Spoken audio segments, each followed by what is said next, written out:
అమలాపురానికి ఒక విశేషం. మీ లలితా జ్యువెలరీ అమలాపురానికి వచ్చేసింది. డిసెంబర్ 16న బ్రహ్మాండమైన ప్రారంభోత్సవం. లలితా జ్యువెలరీ. ఇప్పుడు ఎవరికి ఊరికే రావు. డైలాగ్స్ చేయటం జరిగింది. ఓకే.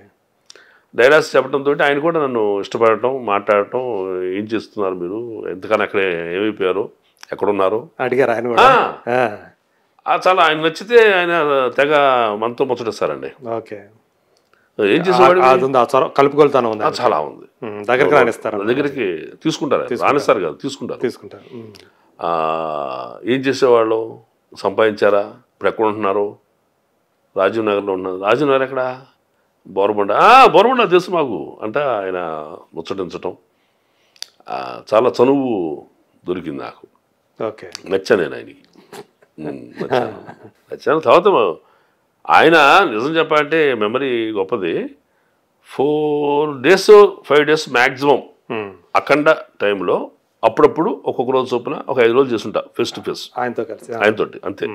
వేరే సమారెడ్డి అక్కడ మా కాంబినేషన్ కాదు. బట్ ఆయన సంవత్సరం తర్వాత స్టేజ్ మీద నన్ను చూసి మహేష్ గారు అని చాలా గౌరవంగా పేరు పెట్టి పిలవడం. ఎలుగు తీశాడుగా మన అదేదో డ్యాస్ మీద, వీరసమారెడ్డి డ్యాస్ల మీదే. నేను హైట్ ఉంటా కదా, నేను వెనక ఉంచుంటా, ఎప్పుడు ఎగబడి కెమెరా కనబడే ప్రయత్నం చేయను. నేను మన మైత్రి నవీన్ గారు నేను మాట్లాడుకుంటున్నాం. ఆయన చూసి హైట్ ఉన్నాము. ఇప్పుడు ఎన్నో సినిమా మీకు మహేష్ గారు అని ఆయన ముచ్చట మాడుతున్నారు, మీ ఇద్దరు మాట్లాడుకుంటుంటే ఇటు చూసాడు ఆయన బాలయ్య గారు.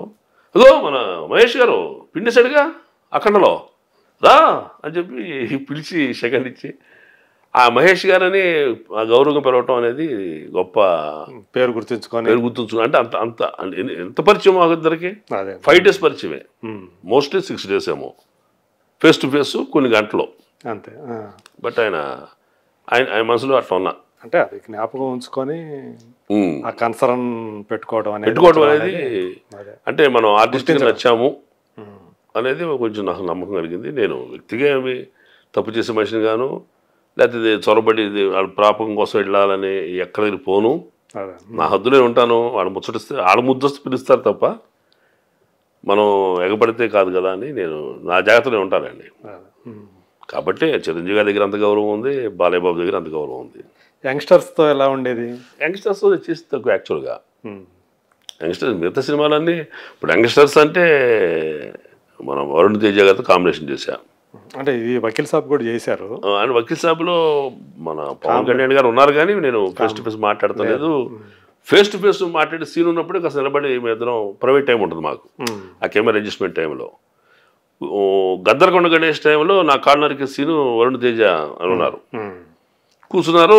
సరే ఊనే కాసేపు ఈ ఒకరోజు అయిపోద్ది పరిచయం, మంచి మాట మాట్లాడి కాస్త దగ్గర అవుదామనే ఉద్దేశంతో, బాబు నేను పెదనాన్నగారితో ఖైదీ చేశాను తెలుస్తారు మీరు నాకు అన్నాడు. రంగస్థలం తెలుస్తారు నాకు అన్నాడు. మళ్ళీ నేను చెప్పేది చేశాను చెప్పడం కాదు, వాడితో చాలా మంచివాళ్ళు, షర్టు పట్టుకుని మడిపెట్టి గట్టిన వాళ్ళు నన్ను ఏం చేయలేదు, కానీ మీరే నా కాళ్ళు అడిగారు పగబట్టా అన్న. బళ్ళు నవ్వాడు ఆయన, సూపర్ సార్ మీరు సూపర్ అని. మళ్ళీ చేయలే వరుణ్ తేజతోటి. నెక్స్ట్ వైష్ణవ్ తేజతోటి ఈ సినిమా చేశాం కదా, ఆయన డౌన్ టు ఎర్త్ పర్సన్, నిజంగా చాలా డౌన్ టు ఎర్త్ చిన్న ఆర్టిస్ట్లా ఉంటాడు ఆయన. అంటే ఫస్ట్ తనకి డెబ్యూ ఫిలిమే కదా, డెబ్యూ ఫిలిము. ఇప్పటికీ కూడా ఆయన బిహేవియర్లో ఎక్కడ మార్పు లేదు. సో ఆ ఫ్యామిలీ అంతా కూడా ఒక రెస్పెక్ట్తోనే, భయం రెస్పెక్టు, ఎదుట మనుషులకి గౌరవం ఇవ్వటం అంతా బాగుంటుంది. యంగ్స్టర్స్తో నేను పనిచేసిందంటే వైష్ణవ్ తేజ, రామ్ చరణ్ గారితో రంగస్థలం. ఆయన కూడా డైలాగ్ రంగస్థలం అప్పుడే అనుకుంటా కదా మీ మిస్సెస్. రంగస్థలం ఒక గొప్ప ఇన్సిడెంట్ నా జీవితంలో మర్చిపోలేనిది ఏంటంటే, విషాదానికి అదే పరాకాష్ట, ఆనందానికి అదే పరాకాష్ట. ఒకవైపు మంచి వేషం, ఒకవైపు ఏమో ఈ విషాదం. 1వ తారీఖు ఆవిడ చనిపోయింది. మీ అంటే మీ సాంసారిక జీవితం ఎక్కువ కాలం మీరు గడపకుండానే 20 years నా జీవితం భర్తగా భర్త పాత్ర చచ్చలేదు నాకు. ఓకే. 1వ తారీఖున April 1st చనిపోయింది ఆవిడ, 2017. April 5th నా డేట్ ఇచ్చినారు రంగస్థలం. 4 రోజులు గ్యాప్ అంతే. సరే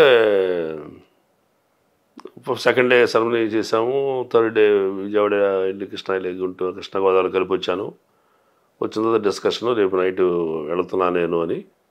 ఇక అందరూ అంటే పెద్దలంటే మా మేనత్త, మా రామ్ చరణ్ గారితో రంగస్థలం, ఆయన కూడా డైలాగ్ రంగస్థలం అప్పుడే అనుకుంటా కదా మీ మిసెస్. రంగస్థలం ఒక గొప్ప ఇన్సిడెంట్ నా జీవితంలో మర్చిపోలేనిది ఏంటంటే విషాదానికి అదే పరాకాష్ట, ఆనందానికి అదే పరాకాష్ట. ఒకవైపు మంచి వేషం, ఒకవైపు ఏమో ఈ విషాదం. 1వ తారీఖు ఆవిడ చనిపోయింది. మీ అంటే మీ సాంసారిక జీవితం ఎక్కువ కాలం మీరు గడపకుండానే 20 years నా జీవితం భర్తగా. భర్త చాలా నాకు. ఓకే. 1వ తారీఖున April 1st చనిపోయింది ఆవిడ 2017.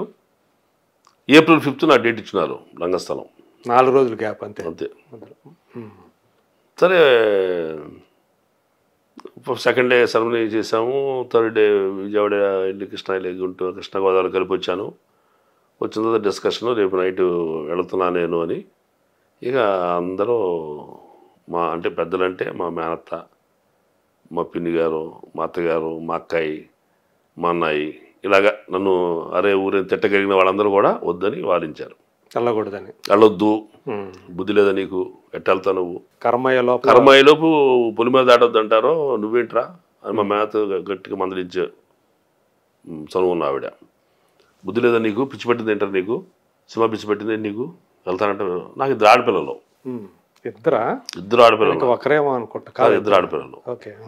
పెద్ద పాప డిగ్రీ ఫస్ట్ ఇయర్ చదువుతుంది, చిన్న పాప ఫస్ట్ ఇయర్ ఇంటర్మీడియట్ చదువుతుంది. అప్పుడు లేట్ మ్యారేజ్ కదా నాది. అయితే నాకేమో ఒక అవకాశాలు వదిలిపెట్టలేము, జరిగిందని తేలేము.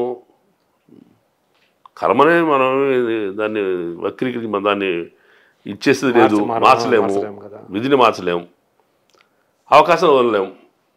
వీళ్ళేమో చాలా తీవ్రమైన ధోరణితోటి మా మేతలో అక్కయ్యలు అందరూ మాట్లాడుతున్నారు. దండం పెట్టి దయచేసి మీకు ఏం తెలీదు, మీరు ఊరుకోండి, మీరు ఎన్ని చెప్పినా నేను వినను, నేను వెళుతున్నాను, డిసైడ్ అయ్యాను, మేము బాధ కలిగితే ఇప్పుడు వెళ్ళిపోయి ఇంట్లోంచి. నన్ను ఓదార్తకు వచ్చిన వాళ్ళని ఆ రేంజ్లో నేను తీవ్రమైన ప్రతిఘటన చేయాల్సి వచ్చింది. ఎందుకంటే వాళ్ళు వద్దు వద్దు వద్దు అన్నారు. నేనే పూర్తిగా వదిలిపెట్టేస్తే గొప్ప అవకాశం మిస్ అయిన అవుతానని నా బాధ. దాన్ని వదిలిపెట్టకూడదు. పెద్ద cinema, Samantha father combination character. ఎన్ని సినిమాలు పనిచేస్తే సమంత ఫాదర్ అవుతామండి? ఫాదర్ అవ్వాలంటే కొన్నేళ్ళ సర్వీస్ మనకు ఉండాలి, ప్రజల్లో రికగ్నిషన్ ఉండాలి, దర్శకుల దగ్గర గుర్తింపు ఉండాలి, నేను చేయగలను నమ్మకం రాసే రైటర్కి ఉండాలి, డైరెక్టర్కి ఉండాలి, అందరికి ఉండాలి. సో అది 2వ సినిమాకి వచ్చింది భాగ్యం. అది ఎందుకు వచ్చిందంటే చిరంజీవి గారితో ఆ సినిమా చేయటం, సుకుమార్ గారు నన్ను పిలిపించడం, నన్ను మాట్లాడించడం, నాతో మాట్లాడడం, నేను రైటర్ నన్ను గౌరవం అంతా కలిసి వెరసి అది తండ్రి పాత్రకి వెళ్ళా. దాన్ని ఈ యొక్క సమస్యలు చుట్టుపడితే ఎట్టాగనేది నా బాధ.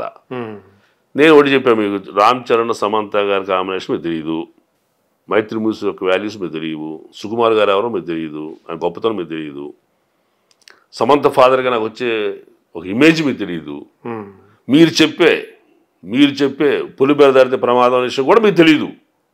వినడం తప్ప ఎక్కడ సత్యాన్ని తెలుసా మీకు?